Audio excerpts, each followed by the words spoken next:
pay or not to pay? That was the question. I got tired of living out on the outskirts of town and decided it was time to move. I found a place about 7 blocks from the Gulch, and after the move downtown it became quite a bit easier to go out, hang out, and all that jazz.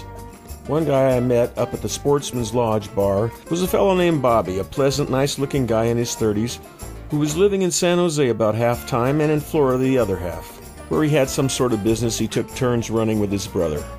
Bobby had a nice apartment near the Gulch and didn't mind having a cocktail now and again. One of the bars near the Gulch had just hired a new bartender named Jamie. She was 19 years old and had a very pretty face. On the other side of the scale, we had a rather larger than ideal number, that is, her weight. I don't want to say she was fat, but when she sat around the house, she sat around the house. Ribbity-boom. Not really. She wasn't all that fat, but she did seem rather wide at the hips. At least that was the common judgment among the middle-aged, pot-bellied gringos who spent their free time in the Gulch. Bobby didn't mind that. In his own words, I'm a face guy. And Jamie did have a pretty face, most of us admitted. Bobby was a little younger and a little better looking than the average barfly, and he wasn't a dedicated monger like the rest of us. He wasn't above paying for a little company for an evening's enjoyment, but deep down, he told me, he wanted something more, some kind of relationship. Gasp. We all got to know Jamie a little bit, and she seemed to enjoy having a drink or two, and maybe even climbing up on the bar for a little impromptu dance. One night, Jamie had just gotten off work and was having her complimentary after-work cocktail when Bobby wandered in. Bobby sat next to her and they shared a drink or two, trying to communicate the best way they could. I was sitting next to Bobby and acting as interpreter once in a while. Jamie spoke very little English and Bobby very little Spanish, but they seemed to be getting along just fine, bless their hearts. They were getting along so well, in fact, that Jamie began to hint more and more strongly that she wanted to go home with Bobby. Now, Bobby wasn't all that opposed to the idea, and as far as I know, he may have brought the subject up in the first place.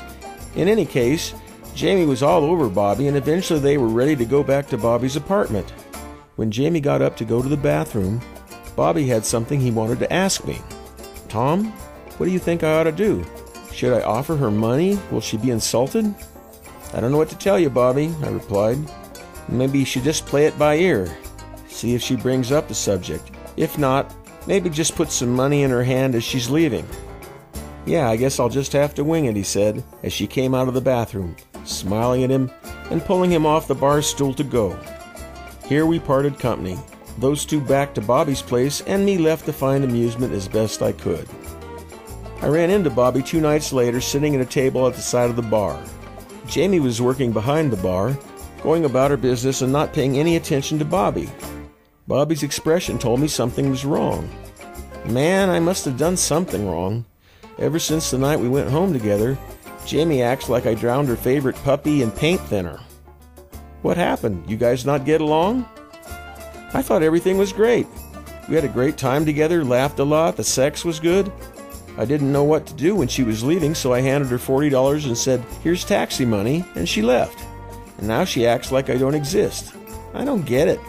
Did I insult her giving her money? Did she expect more money? Was it something else? I really have no idea. I, diplomat and freelance do-gooder that I am, offered to find out. After all, she wasn't mad at me, and I could speak Spanish. Bobby made it easier for me by leaving, so when I had a chance, I motioned her over to talk to her. I asked her what the problem was with her and Bobby. She gave a sour look and looked me in the eye. She said, in Spanish of course, "Listen, when I left, Bobby gave me $40. I'm a bartender. I am not a prostitute," she went on. "That is why I charge $100. Let that be a lesson to us all.